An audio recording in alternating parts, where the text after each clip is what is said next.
Mari kita uh, saling sharing. Nah, ini kita saling sharing. Gitu ya. Tadi kita saling sharing. Nah, dari Kejadian 16 ayat 1 sampai 16 ini, nah, bagian mana yang menarik kira-kira menurut Anda? Menurut teman-teman Bapak Ibu. Monggo silakan sharing. Nah, jadi saya tadi membuka wawasan dulu, ya, membahas Ismail tadi. Jadi saya membahas Ismail, ya, membahas belum karena Nebayot itu anaknya Ismail, jadi belum ada. Jadi ini kira-kira tadi kesimpulannya ini cukup sesuai jika Ismail dihubungkan sebagai nenek moyang Muhammad atau nenek moyang agama Islam, tapi kurang sesuai jika keledai liar itu dihubungkan dengan negara Arab saat ini, apalagi dengan agama Islam. Nah, itu kesimpulan paparan saya yang nomor satu. Nah, monggo dari sini kira-kira uh, teman-teman mau sharing kan?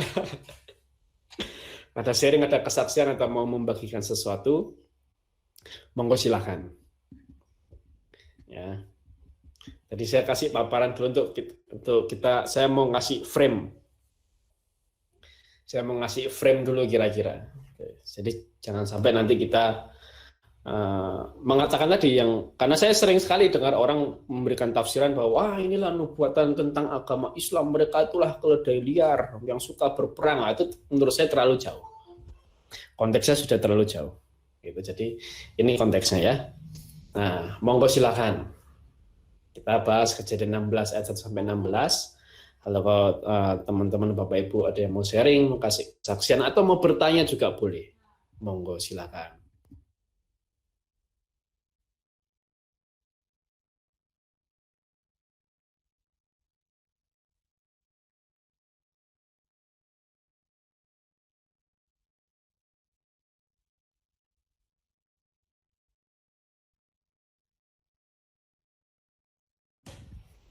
Silakan. Ada yang mau sharing?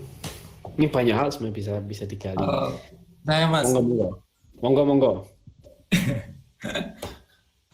saya lihat yang Kejadian 16 ayat 10 yang ini, yang ketika malaikat Tuhan berkata ke Hagar, aku akan membuat sangat banyak keturunanmu sehingga tidak dapat dihitung karena banyaknya. Nah, saya tangkap berarti Tuhan itu tetap ini ya, pegang sama janjinya akan membuat keturunan Abraham itu tetap banyak, terlepas dari langkah yang dia ambil, eh, yang mungkin lah ya, saya nggak ngerti yang langkah dia ambil yang mungkin nggak berkenan di mata Tuhan gitu kan. Kan yang dijanjiin kan dari si Sarai kan gitu, tapi ketika dia belok, tapi tetap perjanjian itu tuh nggak batal gitu. Intinya dia tetap, eh, Tuhan tetap ngasih keturunan yang banyak. Nah itu apakah apa Mas punya pandangan lain tentang itu? Itu pertanyaannya. Terus, em,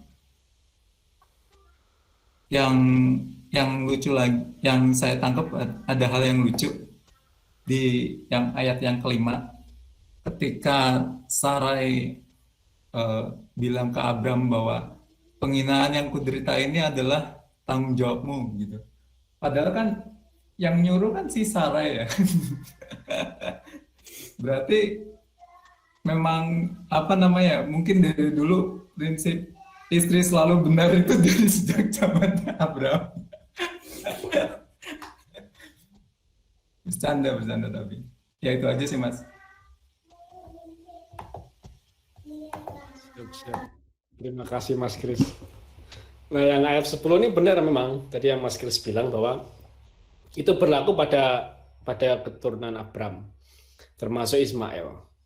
Gitu ya. Nah, tapi kalau kita cermati, Ismail itu hanya mendapat sebagian dari janji Tuhan. Karena janji Tuhan ke Abram itu ada dua. Pertama, menjadikan keturunannya sangat banyak, seperti bintang di langit, ya kan? Dan yang kedua, keturunannya akan menjadi berkat bagi bangsa-bangsa. Itu dua janji Tuhan ke Abram. Keturunannya menjadi banyak, dan yang kedua, keturunannya akan menjadi berkat bagi bangsa-bangsa. Nah, Ismail itu hanya menerima satu janji. Jadi Ismail hanya menerima janji bahwa Tuhan akan menjadikan keturunannya sangat banyak. Tapi Ismail tidak terima janji bahwa Tuhan akan menjadikan keturunannya menjadi berkat untuk bangsa-bangsa. Kenapa? Karena berkat untuk bangsa-bangsa ini adalah bagi orang Yahudi itu adalah janji mesianik, berkat mesianik istilahnya. Jadi ini berkat nanti yang mengacu ke Mesias yang akan menjadi berkat bagi bangsa-bangsa. Dan jelas karena Kristuslah, kita kan banyak bangsa bukan cuma Yahudi ya bisa diselamatkan. Gitu. Jadi memang ya Ismail menerima sebagian berkat, sebagian janji Tuhan kepada Abram. Nah, kalau yang ayat kelima ini memang menarik ya, karena ini jelas pertama yang nyuruh itu Sarai, gitu ya. Nah, tapi Sarai bilang ke Abram yang tanggung jawab itu Abram. Nah, dan ini ayat kelima ini sebenarnya Sarai ini nggak main-main. Kenapa? Karena Sarai sampai bilang begini, Tuhan kiranya yang menjadi hakim antara aku dan engkau. Itu nggak main-main. Dan di sana ada konsekuensi hukumnya. Ini tapi hukum kuno ya. Di sana ada konsekuensi hukumnya. Nah, itu kalimat Sarah nggak main-main dia. Tapi memang menarik sih. Karena karena begini kalau kita lihat di ayat kedua, nah itu di ayat kedua kalimat terakhirnya, dan Abram mendengarkan perkataan Sarai, itu sebenarnya arti aslinya adalah dan Abram setuju dengan sarannya Sarai. Jadi ini sebenarnya harusnya kalau mau fair ya, Sarai bilang penghinaan yang kuderita ini adalah tanggung jawab kita. Gitu, karena Sarai yang mengusulkan, tapi Abram setuju. Gitu ya. Nah, tapi ini ya kembali lagi inilah dosa manusia. Seperti zaman Adam dan Hawa dulu kan. Adam ditanya, dia melemparkan kesalahan ke Hawa. Hawa ditanya, dia melemparkan kesalahan ke ular. Nah, ini ternyata manusia dari zaman dulu sampai zaman Abram dan sampai zaman kita tuh nggak berubah ternyata. Sukanya Pak, ya ini salah dia, gitu, bukan salahku. Nah, itu sukanya begitu. Ini tanggung jawab dia, bukan tanggung jawabku. Padahal kalau kita mau fair, sebenarnya nggak ada yang benar-benar salahnya dia, 100% salahnya dia dan 100% salahku itu sebenarnya nggak ada. Pasti orang lain itu dan kita tuh turut ambil bagian dari kesalahan. Entah itu mungkin porsinya kecil. Nah, ini ya ini dosa asal lah gitu. Kira-kira dosa asal ya begini. Itu kan melempar kesalahan, melempar tanggung jawab itu ke orang lain. Gitu. Dan ternyata perkataan Sarah ini nggak main-main karena dia sudah merasa saking direndahkannya sama Hagar. Maka sampai dia bilang Tuhan kiranya yang menjadi hakim antara aku dan engkau. Dan itu kira-kira pernyataan itu tuh ada konsekuensi hukumnya. Itu saking nggak main-mainnya. Nah, itu Mas Kris. Semoga menjawab ya. Ya, terima kasih Mas. Ya, sama-sama. Nah, monggo silakan yang lain yang baru bergabung kita bahas tentang Kejadian 16 ayat 1 sampai 16 ya. Dan tadi saya juga paparkan sedikit satu paparan pertama dengan kesimpulan bahwa cukup sesuai jika Ismail dihubungkan dengan nenek moyang Muhammad atau nenek moyang agama Islam, tapi kurang sesuai jika keledai liar dihubungkan dengan negara Arab saat ini, apalagi dengan agama Islam. Nah, itu kira-kira saya memaparkan satu hal itu sebelum kita sharing. Nah, tadi Mas Kris sudah tanya. Monggo silakan yang lain, ada yang mau sharing, mau kesaksian atau ada yang mau pertanyaan, monggo silakan.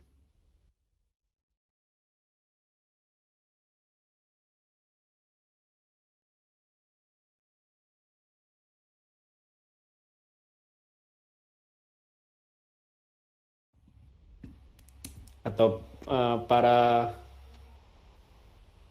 pilar sharing dulu. Leo atau Kopiter, monggo silakan. Ya, boleh-boleh.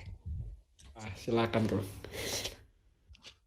Eh, Ya, saya ngelihat di sini ada 3 tokoh ya yang diceritakan di sini, dan saya menyoroti eh, kesalahan-kesalahan dari ketiga tokoh ini. Jadi kita belajarlah dari ketiga tokoh ini, jangan sampai kita mengulangi kesalahan seperti mereka gitu.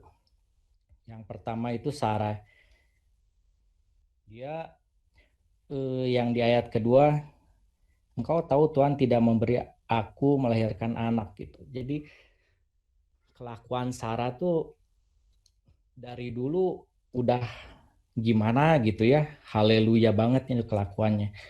Udah apa? Janji Tuhan ditertawakan sama Sarah, udah gitu. Sepertinya dia sok tahu juga gitu. Engkau tahu Tuhan tidak memberi aku melahirkan anak, padahal udah jelas-jelas janji Tuhan tuh Sarah akan melahirkan anak gitu. Tapi ya gitu. merasa kenal Tuhan gitu, merasa kenal Tuhan. Jadi ngomongnya asal jiplak aja. Engkau tahu Tuhan tidak memberi aku melahirkan anak, asal jiplak. Udah gitu asal mengucap juga ya, tadi sudah sempat dibahas ya. Itu tanggung jawabmu, aku yang memberikan hambaku gitu. Udah jelas-jelas Sarah yang mengusulkan duluan gitu. Terus, nah itu juga yang tadi menjadi hakim itu benar-benar keras ya, saya setuju. Dan saking kerasnya, akhirnya kalau kita lihat ke depan ya, kita lihat berapa fatsal ke depan, akhirnya Tuhan mengkat Sarah gitu. Jadi hati-hati kalau kita sebagai anak Tuhan, jangan mentang-mentang sebagai anak Tuhan. Tapi kalau kita sebagai anak Tuhan yang modelnya seperti Sarah gitu, ini kan jadi membelokkan rencana Tuhan kan ini teh. Sarah yang menyodorkan Hagar ininya, gundiknya itu, berarti dia membelokkan rencana Tuhan gitu. Nah, udah gitu sok pede Tuhan yang jadi hakim gitu. Akhirnya ketika kita lihat nanti di fatsal berikutnya, Tuhan akhirnya mengkat gitu. Jadi jangan sampai kita mentang-mentang terus kita seenaknya, kita ini sok kenal dekat sama Tuhan, terus malah kita di-cut. Ada banyak hamba Tuhan yang besar, akhir hidupnya itu di-cut sama Tuhan gitu. Jadi hati-hatilah gitu. Udah gitu kita mau belajar dari Hagar. Ya, udah sering saya bahas ini, ketika kita diberkati Tuhan, hati-hati, berkat Tuhan itu bisa menenggelamkan. Contohnya Petrus ya, saya udah berkali-kali ceritakan ya. Udah sama Tuhan diangkat melahirkan anak, tapi dia sombong, si Hagar sombong gitu.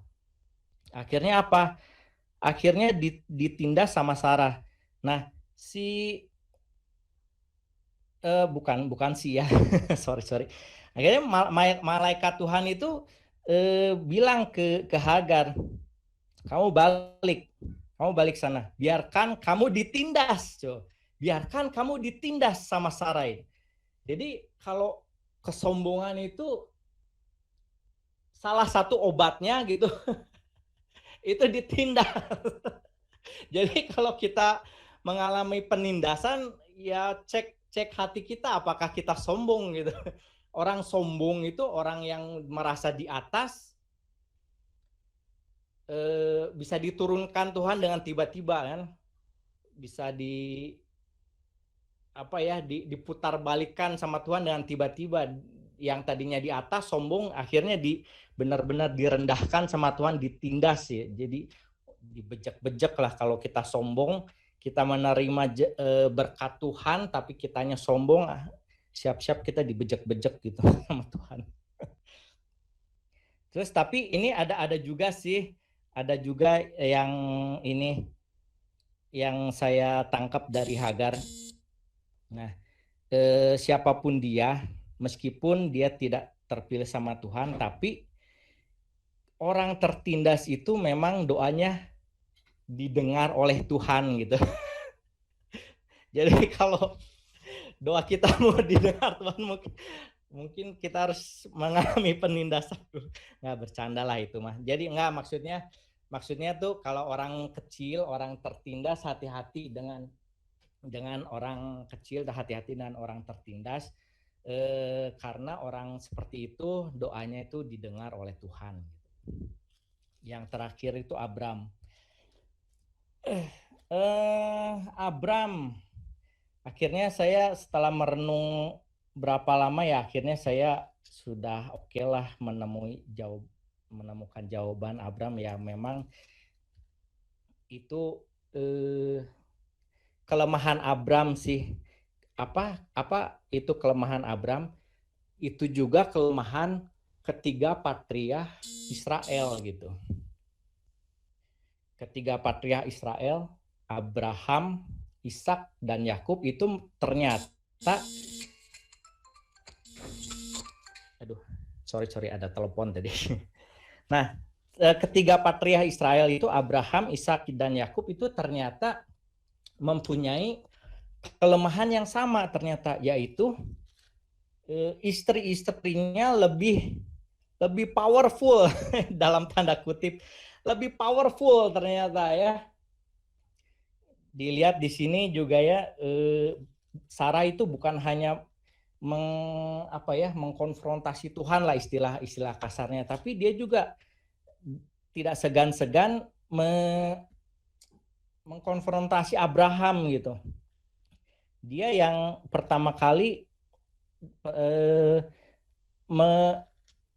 menyodorkan Hagar tuh kan idenya Sarah kan, terlepas dari apapun itu kelemahan atau apalah, tapi apalagi zaman dulu ya, itu kayak kucing dikasih ikan asin ya, susah menolak gitu. Disuruh poligami sama istrinya sendiri, itu kamu kawin aja lagi lo, laki-laki mana gitu kan yang yang mana tahan laki-laki gitu kan, apalagi ini konteksnya zaman dulu yang bisa istri banyak gitu. Walah, dikasih kayak gitu yang Abraham oke aja itu Abraham gitu. Tapi ya maksudnya terlepas dari itu, memang itu kelemahan ketiga patriark Israel. Nah, ini juga saya tidak asal berpendapat, karena itu dasar-dasar Alkitabnya bisa saya pertanggungjawabkan. Nanti mungkin juga ketika kita membahas pasal-pasal lainnya ke depan, mungkin juga saya akan menunjukkan ini loh, betapa powerfulnya istri-istri ketiga patriark Israel itu loh. Benar-benar powerful gitu. Makanya Abraham, Ishak juga berani berlindung di balik punggung istrinya masing-masing, karena Ishak juga kan sama mengalami kejadian yang sama Abraham. Dia bilang ke Ribka istrinya kan, kamu ini ngaku jadi saudaraku aja ya, bukan istri kan. Nah, itu sama kan sama Abraham gitu. Nah, mungkin sebenarnya udah ketemu sih jawabannya, memang ya udahlah, itu memang kelemahan Abraham gitu. Tapi itu jadi pertanyaan lagi. Jadinya pertanyaan lagi, kok bisa gitu Tuhan tuh dengan bangganya gitu memilih, aku adalah Tuhan Allah, Tuhan Abraham, Ishak, dan Yakub. Padahal ketiga-tiganya itu istilahnya yang paling menonjol tuh istrinya gitu. Tapi Tuhan tetap bangga gitu, tetap sama mereka bertiga itu. Paling itu sih yang yang menarik lah ya. Maksudnya kita bisa belajar lah dari ketiga tokoh itu. Jangan sampai kita mengalami kejadian yang serupa gitu. Udah, mungkin itu aja bro. Thank you bro. Terima kasih Ko Peter. Luar biasa ya. Memang istri-istri tiga bapak Israel ini. Ya nanti kita akan baca lebih jelas lagi ya. Ketika kita membaca Ishak, kita membaca Yakub, gitu ya, itu lebih jelas lagi. Dan ketiga patriark ini, patriark itu bapak bangsa ya, bapak bangsa Israel ini punya problem yang sama ternyata. Jadi apa masalah keturunan. Nah, Abraham, Ishak dan Yakub itu punya problem yang sama, masalah keturunan. Kalau Abraham dan Ishak itu punya problem yang sama, susah punya keturunan. Nah, Yakub ini dua istrinya saling bersaing keturunan. Tapi problemnya konteksnya sama-sama keturunan. Luar biasa.